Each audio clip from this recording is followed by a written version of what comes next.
श्री राम द्वारा एक गिद्ध और उल्लू का न्याय। श्री रामदास जी कहते हैं, हे विष्णुदास, जब श्री राम अयोध्या लौट रहे थे, उसी बीच एक गृध्र और उल्लूक परस्पर विवाद करते हुए राम के दर्शनों के लिए उनके सम्मुख आए। राम ने उन्हें देखकर कहा कि तुम लोग क्यों लड़ रहे हो, मुझे विस्तार पूर्वक कारण बतलाओ।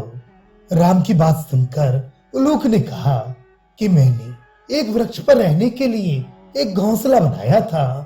कार्यवश उसी समय उसे छोड़कर मुझे स्थानांतर को चला जाने पड़ा और एक गृध्र उसमें रहने लगा।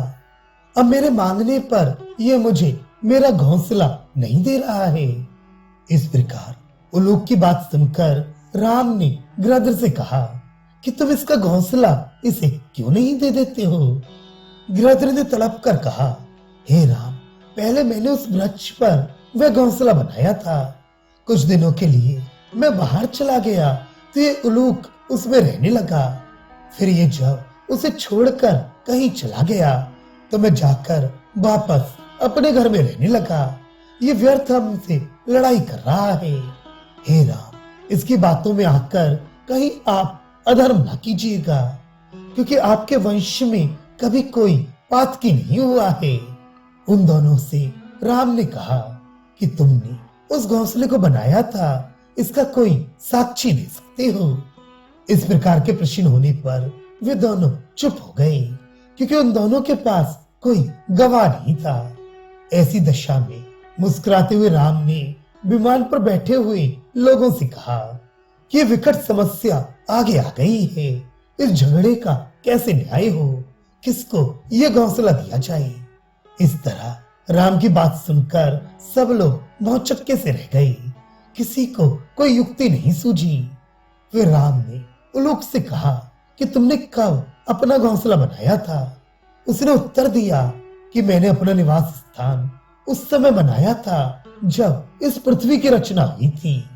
इस प्रकार उल्लूक की बात सुनकर राम ने गृध्र की ओर देखा। गृध्र ने उत्तर दिया कि मैंने उस घोंसले को आम के वृक्ष पर उसी समय बना लिया था जब पृथ्वी जलमग्न थी, उसका उद्धार ही नहीं हुआ था। गृध्र से राम ने कहा कि जब पृथ्वी की उत्पत्ति ही नहीं हुई थी, तब वह आम का वृक्ष किसके सहारे खड़ा था। वृक्षों में तुमने अक्षय वट भी नहीं बताया, जो किसी तरह रह भी जाता। इसलिए मालूम पड़ता है कि तुम्हारी बात झूठ है। तुम उल्लूक को व्यर्थ सता रहे हो। तुम जैसे दुष्ट पक्षी को धिक्कार है। इतना कहकर राम ने दूतों द्वारा गृध्र को शूली पर चढ़वाकर उसे अपना परम पद दे दिया। वह गृध्र धन्य था जिसकी मृत्यु राम के सम्मुख हुई, और राम का दर्शन करते हुए उसने अपने प्राणों का परित्याग किया। इस प्रकार उसे दंड देकर घोंसला उल्लूक को दे दिया और वहां से अपनी अयोध्या नगरी की ओर चल पड़ी। अयोध्या में पहुंचे तो क्या देखा कि वहां नाच गान हो रही है। ब्राह्मण का लड़का, मधुरपुर वाला ब्राह्मण, क्षत्रिय, वैश्य, तेली एवं लोहार का पतोह तथा चमार की लड़की, ये सब जीवित होकर राम के दर्शनों को खड़े हैं। उनको जीवित देखकर सीता समेत राम अत्यंत प्रसन्न हुए। वहां पहुंचे तो लोगों ने राम की स्तुति की और राम ने भी उनका सत्कार करके उनके ग्रामों को भेज दिया। उस समय अयोध्या भर में चारों ओर उत्सव ही उत्सव दिखता था। इस तरह राम अनेक प्रकार की लीलाएं करते रहते थे।